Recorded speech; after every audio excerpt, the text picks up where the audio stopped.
There are rooms aboard the Queen Mary where guests check in but refuse to stay the night. Places so terrifying that even seasoned paranormal investigators won't enter alone. Tonight, you're about to discover why some doors should never be opened. Before we descend into the darkest corners of America's most haunted ship, I need you to do something. Hit that subscribe button right now, because what you're about to witness will challenge everything you believe about the supernatural. And if you've ever stayed in a hotel room that felt wrong, drop a comment with just one word: haunted or safe. By the end of this video, you might never trust a hotel room again. Deep within the Queen Mary's steel corridors lie chambers that defy explanation, rooms where reality bends, where the living encounter the dead, and where checkout time never comes for some guests. These aren't just ghost stories. These are documented encounters that have left visitors traumatized, staff members terrified, and entire areas of the ship sealed off from the public. Tonight, we're entering the forbidden zones, the rooms too dangerous for overnight stays, the chambers where something ancient and malevolent waits in the shadows. This is your guided tour through hell itself, floating in Long Beach Harbor. Turn off your lights, lock your doors, and prepare to discover why some rooms aboard the Queen Mary remain empty by choice, not by chance. Our first stop takes us to the most infamous location aboard the entire ship, stateroom B340. For 30 years, this room was completely sealed off from guests, not because of renovations, not because of structural damage, but because of what happened to anyone who dared to sleep there. B340 wasn't originally one room.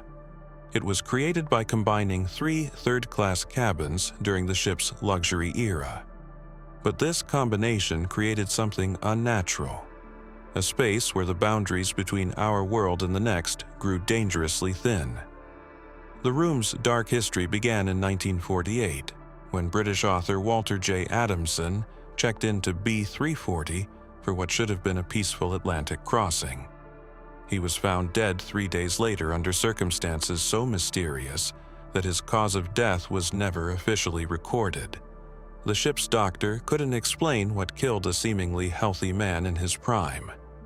But Adamson's death was just the beginning. Within months of his passing, B340 became the Queen Mary's most active paranormal hotspot. Guests reported being physically assaulted by invisible entities. Bed sheets were violently ripped from sleeping passengers at exactly 3:33 a.m. Bathroom faucets turned on full blast in the middle of the night, flooding the cabin floor with scalding water. Mrs. Eleanor Richardson, a passenger in 1952, documented her terrifying experience in a letter to her sister. "Something in that room wanted me gone. I felt hands pushing me toward the porthole. Cold, strong hands that left bruises on my arms. I fled in my nightgown and refused to return." The Queen Mary's staff began receiving increasingly desperate complaints. Guests demanded room changes in the middle of the night, arriving at the front desk in tears, speaking of voices whispering threats in languages they couldn't identify. Many simply abandoned their belongings and booked passage on other ships.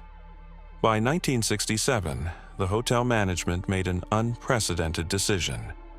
Room B340 would be permanently sealed. No guest would ever again spend the night in that cursed chamber. For 3 decades, the room sat empty, but the activity never stopped. Security guards patrolling the corridor reported hearing sounds from within the sealed room, furniture being dragged across the floor, muffled screams, the sound of running water, though all utilities had been disconnected. During one patrol in 1982, guard Michael Torres heard what sounded like a cocktail party inside B340. Laughter, clinking glasses, and jazz music from the 1940s. When he unlocked the door, he found the room completely empty and ice cold. The decision to reopen B340 in 2014 was controversial among staff members. Many threatened to quit rather than service the room. The hotel marketed it as a paranormal package, complete with Ouija board and EMF detector. They positioned it as entertainment, but the encounters that followed were anything but amusing. Jake Morrison, a paranormal investigator who spent the night in B340 in 2019, documented his experience on video. At 2:47 a.m., something grabbed my ankle and dragged me halfway across the room. I have the bruises to prove it. Whatever's in that room isn't just residual energy, it's intelligent, it's angry, and it doesn't want visitors. The room's activity seems to intensify based on the guests' sensitivity to paranormal phenomena. Skeptics often experience minor disturbances, while those who believe in the supernatural report violent encounters that leave them permanently traumatized. But if you think B340 is terrifying, wait until you hear what happened to the children who never left the ship's swimming pool. B340 isn't the only room where guests refuse to stay. Our next stop takes us deep into the ship's bowels, to a place where childhood innocence met its darkest end. The first-class swimming pool. Drained since the 1960s, this Art Deco masterpiece should be nothing more than an empty concrete basin. Instead, it's become the playground for spirits who refuse to grow up. The pool's tragic history centers around a little girl named Jackie, though official records of her death remain mysteriously absent from the ship's logs. According to crew members from the 1940s, Jackie was traveling with her family when she slipped and fell into the deep end during a particularly rough Atlantic crossing. By the time her screams were heard over the sound of the engines and party music, it was too late. But Jackie wasn't alone in her watery grave. At least 3 other children are believed to have drowned in the pool during the Queen Mary's sailing years, their deaths covered up to avoid negative publicity that could damage the ship's reputation. Today, visitors to the empty pool report hearing children's laughter echoing from the tiled walls, the sound of splashing water where none exists, wet footprints appearing on the pool deck, leading from the diving board to the changing rooms. Security footage has captured orbs of light moving in playful patterns above the empty pool, as if invisible children are still swimming laps. In 2018, paranormal researcher Dr. Sarah Chen spent 3 nights in the pool area with sophisticated recording equipment. Her findings were disturbing. We captured the voices of at least 4 different children, ranging in age from approximately 6 to 12 years old. They're calling for their parents, asking why the water is gone and inviting visitors to come play with them. It's heartbreaking and terrifying simultaneously. The children's spirits seem particularly active between 2 a.m. and 4 a.m., the same hours when drowning accidents typically occurred during the ship's operational years. Visitors have reported feeling small, wet hands touching their legs and arms, cold spots that move around the pool deck like children running and playing. But the most disturbing encounters involve the diving board. Multiple witnesses have seen the ghostly figure of a young girl in a 1940s-style bathing suit, standing at the end of the board, preparing to dive into water that no longer exists. She looks at visitors with sad, pleading eyes before stepping forward and disappearing into the empty concrete below. Maintenance worker Carlos Rodriguez has worked near the pool for 15 years. I've seen that little girl at least a dozen times. She always looks so confused, like she doesn't understand why there's no water. Sometimes I hear her crying. It breaks your heart, but it also scares the hell out of you.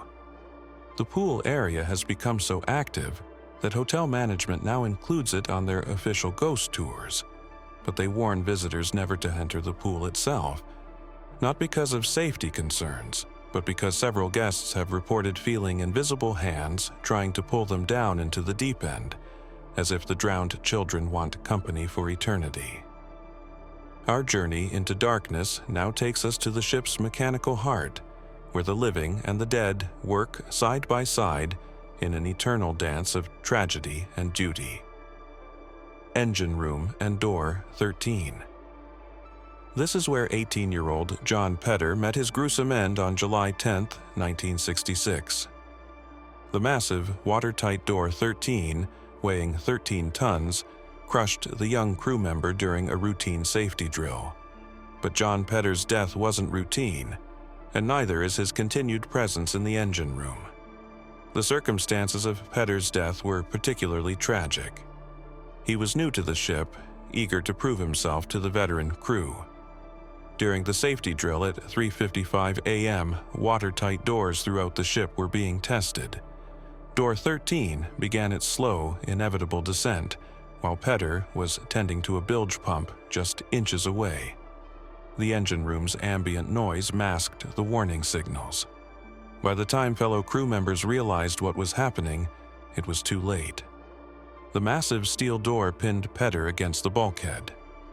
When they finally managed to reverse the door's mechanism, they found the young man barely conscious, blood trickling from his nose. He died either at the scene or shortly after in the ship's medical bay. Within days of the accident, surviving crew members began reporting impossible sightings. John Petter, still wearing his work overalls, still carrying his tools, still trying to complete his duties. He appears most often near the location where Door 13 once stood, though the door itself was removed during the ship's conversion to a hotel. Chief Engineer Thomas Walsh documented multiple encounters in his personal log. Petter's been seen by 12 different crew members in the past month. He always asks about his wrench, says he needs to finish checking the bilge pumps. He looks solid, real as life, until you try to respond to him. Then he just fades away like morning mist. The engine room's paranormal activity extends beyond John Petter's spirit. The area seems to attract the ghosts of all the men who died maintaining the Queen Mary's massive machinery during her sailing years. Visitors report hearing the sound of heavy tools hitting metal, hydraulic systems engaging, and voices calling out mechanical commands in British accents. Modern paranormal investigators have documented temperature drops of up to 30 degrees in the engine room.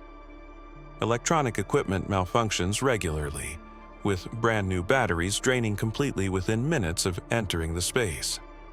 Digital cameras capture strange electromagnetic anomalies, and voice recorders pick up sounds that shouldn't exist in a decommissioned engine room. But the most disturbing encounters involve physical contact. Visitors report feeling invisible hands pushing them away from dangerous areas, as if John Petter's spirit is still trying to protect the living from the hazards that claimed his own life. Others describe being tapped on the shoulder, turning around to find no one there, only to discover oily fingerprints on their clothing. Tour guide Maria Santos has worked in the engine room for 8 years. John is protective of visitors, especially young men around his age, but something else is down there too, something that doesn't want people around. We've had guests run screaming from the engine room after reporting that something grabbed their ankles and tried to drag them into the machinery spaces. The engine room remains one of the most active paranormal locations on the ship, but it's also considered one of the most dangerous. Not because of the ghostly encounters, but because whatever killed John Petter seems to hunger for more victims. So far, we've explored 3 of the Queen Mary's most terrifying chambers, but what we're about to discover next will challenge everything you thought you knew about the supernatural. As we venture deeper into the Queen Mary's haunted chambers, we encounter a room where elegance and terror dance together in an eternal waltz of the damned. The Queen's Salon. Once the ship's most magnificent ballroom, where the world's elite danced to live orchestras while crossing the Atlantic in unparalleled luxury. Today, it's home to one of the most persistent and mysterious spirits aboard the entire vessel, the Lady in White. She appears as a beautiful woman in a flowing white evening gown, her hair styled in perfect 1930s waves, her jewelry catching light that seems to come from nowhere. She glides across the polished dance floor as if following steps to music only she can hear. Witnesses describe her as hauntingly beautiful, but there's something wrong with her eyes, something that speaks of loss beyond human comprehension. The Lady in White's identity remains one of the Queen Mary's greatest mysteries. Some believe she's the spirit of a young socialite who took her own life after learning of her fiancé's death in World War II. Others claim she's a bride who died on her honeymoon crossing, forever searching for her lost love among the ship's corridors. Hotel staff have documented hundreds of encounters with the Lady in White over the decades. She appears most frequently between midnight and 3 a.m. when the salon is empty and the ship is quiet. Security cameras have captured her ghostly form on multiple occasions, though the footage often becomes corrupted or mysteriously disappears from the system. Night janitor Robert Kim encountered the Lady in White in 2017. I was cleaning the salon around 2:30 a.m. when I heard music, a slow waltz from the old days. I looked up and saw this beautiful woman dancing by herself in the center of the floor. She was so elegant, so graceful, but when she turned and looked at me, her face was full of such sadness that I started crying. I couldn't stop myself. Then she just faded away and the music stopped. The Lady in White seems to interact with her environment in ways that other spirits cannot. Staff members arrive for work to find chairs mysteriously rearranged, as if someone had been hosting an elaborate dinner party.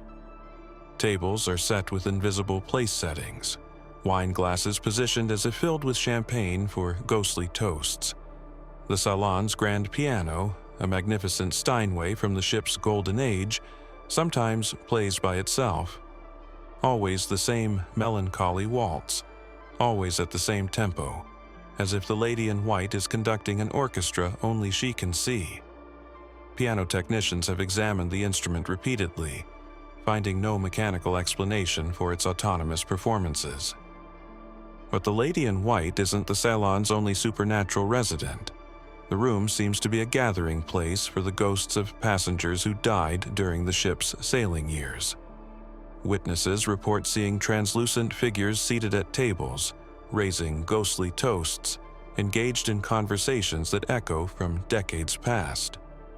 Paranormal investigator Dr. Amanda Foster conducted multiple sessions in the salon. The residual energy in this room is unlike anything I've encountered. It's as if the salon exists simultaneously in multiple time periods. You can sense the joy and elegance of the ship's golden age, but there's also profound sadness, a sense of lives cut short, dreams unfulfilled. The most disturbing encounters in the salon involve temporal displacement. Visitors report experiencing brief moments where they seem to slip back in time, finding themselves in a crowded ballroom full of elegantly dressed passengers. The vision lasts only seconds, but those who experience it describe feeling completely out of place in their modern clothing, as if they've crashed a party from the 1930s. Event coordinator Lisa Chen works regularly in the salon. We've had multiple guests at weddings and corporate events report seeing a woman in white dancing among the crowd. She looks so real that people sometimes try to approach her, only to have her disappear when they get close. It's romantic and terrifying at the same time. The Queen's Salon represents the tragic beauty of the Queen Mary's haunted legacy, a place where love, loss, and luxury intersect across the boundaries of time and death. Our final destination takes us to the very depths of the ship, to chambers so terrifying that even the bravest paranormal investigators refuse to venture there alone. The lower decks and isolation ward. During World War II, these cramped spaces housed Allied troops being transported to the battlefields of Europe.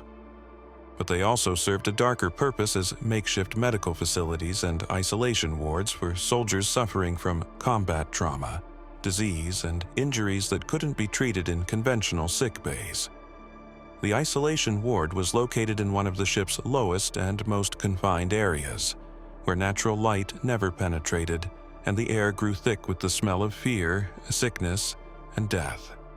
Here, soldiers with severe psychological trauma were restrained and sedated. Men who had seen too much, experienced too much, and broken under the weight of war's horrors.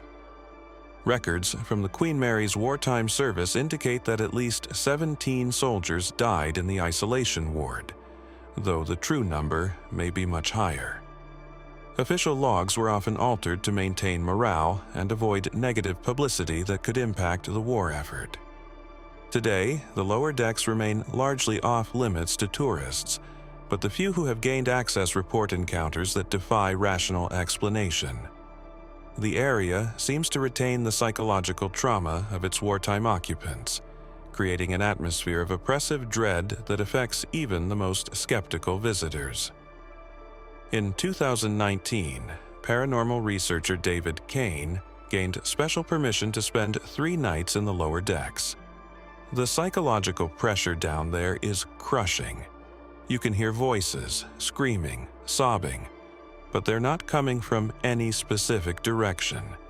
It's like the walls themselves are crying.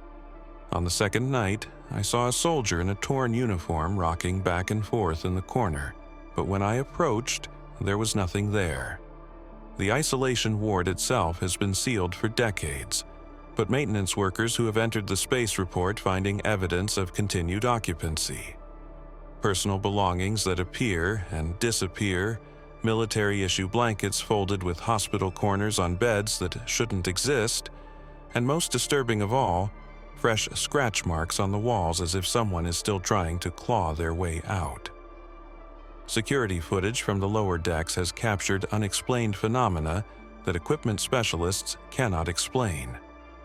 Shadows moving independently of any light source, doors opening and closing in sequence as if an invisible parade is marching through the corridors, and temperature fluctuations that follow patterns consistent with human breathing.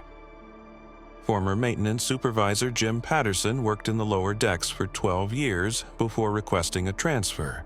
There's something down there that feeds on fear and trauma. It gets stronger when people are scared or upset. I've seen grown men reduced to tears just from walking through those corridors. Whatever happened during the war, it's still happening down there. The most terrifying aspect of the lower decks isn't the ghostly encounters, but the psychological effect on living visitors. People who spend extended time in the area report developing symptoms similar to combat trauma. Nightmares, anxiety attacks, hypervigilance, and an overwhelming sense of impending doom that can last for months after leaving the ship. Psychologist Dr. Rebecca Torres studied the phenomenon in 2020. The lower decks seem to retain psychic imprints of extreme trauma. Visitors are essentially experiencing echoes of wartime psychological torture. It's like walking through a historical nightmare that refuses to end. These forbidden areas of the Queen Mary represent more than just ghost stories. They're repositories of human suffering that transcend death itself, creating spaces where the living can experience the trauma of those who came before. As our journey through the Queen Mary's most haunted chambers comes to an end, we're left with a disturbing truth. Some rooms aboard this legendary ship aren't just haunted. They're active portals between our world and something far more sinister. Room B340 remains available for overnight stays, but at what cost? The first-class swimming pool continues to echo with the laughter of children who will never grow up. The engine room operates with a ghostly crew that never clocks out. The Queen's Salon hosts eternal parties for guests who refuse to leave. And the lower decks preserve horrors that psychiatrists are only beginning to understand. These aren't just tourist attractions or marketing gimmicks. They're genuine supernatural phenomena that challenge our understanding of life, death, and the thin barrier between worlds. The Queen Mary has become more than a haunted ship. She's a vessel where time itself has broken down, where past and present exist simultaneously in spaces too small to contain such enormous tragedy and trauma. The next time you see a hotel room marked as unavailable, remember the Queen Mary's sealed chambers. Sometimes rooms are empty, not because they're being renovated, but because they're occupied by guests who checked in decades ago and refused to check out. The Queen Mary's haunted rooms remind us that some spaces become so saturated with human emotion and trauma that they retain those imprints forever. These chambers serve as warnings that not all doors should be opened, not all rooms should be entered, and some mysteries are better left unexplored. But for those brave enough to book passage on the Queen Mary, remember, you're not just staying in a historic hotel. You're spending the night in rooms where the dead outnumber the living, where checkout time is optional, and where your temporary stay might become permanent residency in the ship's growing collection of restless souls. Welcome aboard the Queen Mary, where some guests never leave, and every room has a story that ends in the same terrifying truth. Once you've experienced true supernatural terror, you're never quite the same. The Queen Mary waits in Long Beach Harbor, her haunted chambers ready for new occupants who may discover that some voyages never truly end. If this journey through the ship's most terrifying rooms gave you chills, you're not ready for what we discovered next. Hidden deep within the Queen Mary are secret chambers that even ghost hunters refuse to enter alone. Rooms so dangerous that the hotel management has sealed them permanently from the public. Hit that subscribe button right now, because next week we're taking you inside the Queen Mary's forbidden zones, places where even our camera crew refused to film, areas where the paranormal activity is so intense that visitors have been hospitalized. This is just the beginning of our Queen Mary investigation, and what we uncover next will haunt your dreams. And if you're brave enough to book a night aboard the Queen Mary after watching this, leave a comment below with the room number you'd dare to stay in. But remember, some guests who check into these rooms never check out. Sweet dreams.